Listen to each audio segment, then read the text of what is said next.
Book to Money ကနေကြိုးဆိုပါရယ် The Winner's Brain စာအုပ်ကိုဖတ်ပြပေးထားပါတယ်အောင်မြင်မှုဆိုဒီမှာကံတရားသို့မဟုတ်စူးစမ်းမှုတသက်မဟုတ်ပေတင်ဦးနောက်ကိုမိတို့ပုံဖော်ထားတယ်လဲဆိုသည့်အပေါ်တွင်မူတည်ပါတယ်နပ်ကျောတစ်ပံ Neuroscience အရ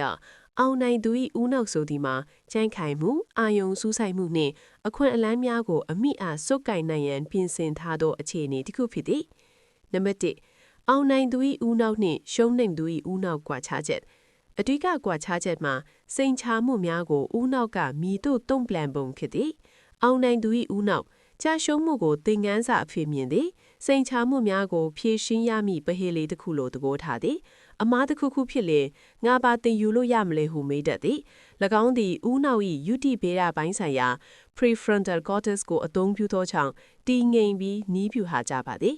ရှုံးနိုင်သူ၏ဦးနောက်ကြာရှုံးမှုကိုလူညံ့တစ်ယောက်ထွတ်သွားပြီးဟုသတ်မှတ်သည်စိန်ချမှုများကိုချိန်ချောက်မှုအဖြစ်မြင်သည်ဘာလို့ငါကြမှာအမြဲတမ်းဒီလိုဖြစ်ရတာလဲဟုညည်းသွားတတ်သည်၎င်းသည်ဦးနောက်၏ကြောက်ရွံ့မှုဘာဟာအမီဂဒလာ၏ထိန်းချုပ်မှုကိုခံရသောကြောင့်စိတ်ဖြစ်စီပြီးလက်လျှော့လွယ်ပါသည်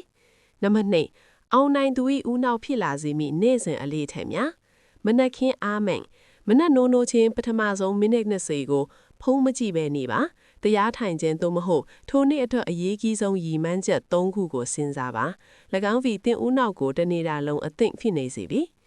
အောင်မြင်မှုအသေးငယ်လေးတွေ micro wins လို့ခေါ်ပါတယ်အဲ့ရသိန်းချင်းရေတစ်ခွက်တောက်ချင်းစသည့်သေးငယ်ပြီးလှုပ်ဆောင်နိုင်သောပန်းတိုင်များကိုသတ်မှတ်ပါ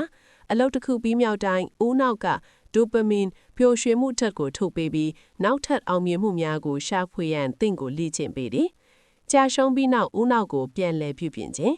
ကြာရှုံးခြင်းသည်မလွတ်နိုင်သောအရာများကိုဖယ်ရှားပြရန်အခွင့်အလမ်းချက်သည်ပြန်လည်ပြုပြင်ရန်အထက်တစ်စိတ်လှုပ်ရှားမှုကိုထိန်းချုပ်ပါအသက်ပြင်းပြင်း9ချိန်ရှုပြီးကြောက်ရွံ့မှုကိုလျှော့လျှော့ပါ